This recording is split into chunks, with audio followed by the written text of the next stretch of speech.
দেশে দাবা খেলার নাম শুনলেই দুটি নাম মাথায় চলে আসে। একজন দেশের প্রথম গ্র্যান্ড মাস্টার নিয়াজ মোরশেদ, আরেকজন দ্বিতীয় গ্র্যান্ড মাস্টার জিয়াউর রহমান। এই দুই নক্ষত্রের মধ্যে পতন ঘটেছে একটির। ৫ জুলাই দাবার বোর্ডেই পৃথিবী থেকে চিরপ্রস্থান ঘটেছে জিয়াউর রহমানের।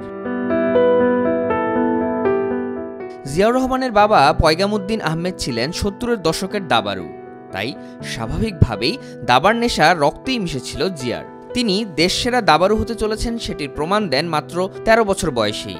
এই বয়সেই আন্তর্জাতিক রেটিং লাভের পর ১৪ বছর বয়সে প্রথমবার জাতীয় দাবায় চ্যাম্পিয়ন হন জিয়া। এরপর আর থেমে থাকেননি এ চ্যাম্পিয়ন। ৬৪ খোপের লড়াইয়ে নিজের যোগ্যতার প্রমাণ দিতে থাকেন একের পর এক। ১৯৯০ সালে বিশ্ব দাবা সংস্থা ফিদে থেকে তিনি ফিদে মাস্টার খেতাব পান। এরপর ১৯৯৩ সালে আন্তর্জাতিক মাস্টার খেতাব অর্জন করেন জিয়া।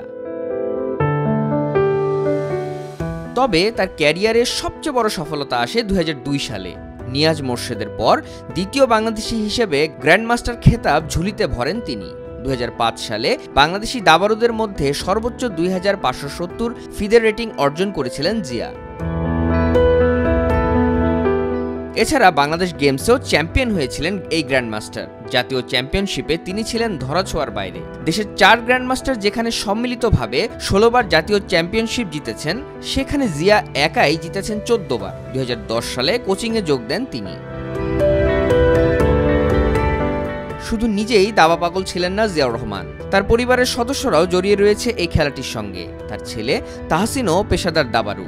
২০১৬ সালে জাতীয় দাবায় উত্তীর্ণ হন তিনি। ২০২২ সালে বাবার সঙ্গে ৪৪তম দাবা অলিম্পিয়াডে বাংলাদেশের প্রতিনিধিত্ব করে ইতিহাস তৈরি করেছিলেন তাহসিন। দেশের ৫ গ্র্যান্ডমাস্টারের মধ্যে অন্যতম জিয়ার স্বপ্ন ছিল সুপার গ্র্যান্ডমাস্টার হওয়ার, কিন্তু এটি না হওয়ার আক্ষেপ নিয়েই জীবন নদীর ওপারে পাড়ি জমিয়েছেন তিনি। দাবায় জীবন উৎসর্গ করা এই তারা ধ্রুবতারা হয়ে থাকবেন বাংলাদেশ ক্রীড়া অঙ্গনে বলে মনে করছেন ক্রীড়া সংশ্লিষ্টরা।